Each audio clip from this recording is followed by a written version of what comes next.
जसं तुम्ही माझ्या पाठीमागे म्हटलात तसं आजही माझ्या पाठीमागे तुम्हाला गणपती स्तोत्र म्हणायचं आहे. सर्वांनी हात जोडायचे आहेत.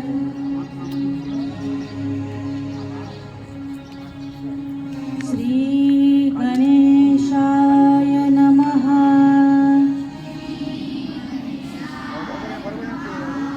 नारद उवाच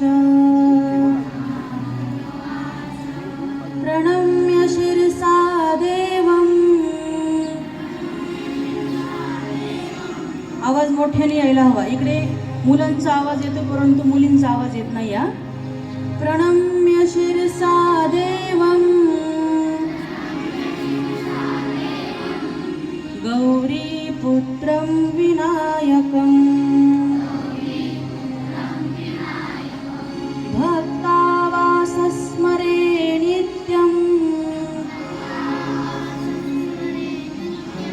आयुक्कामार्थसिद्धिदम्.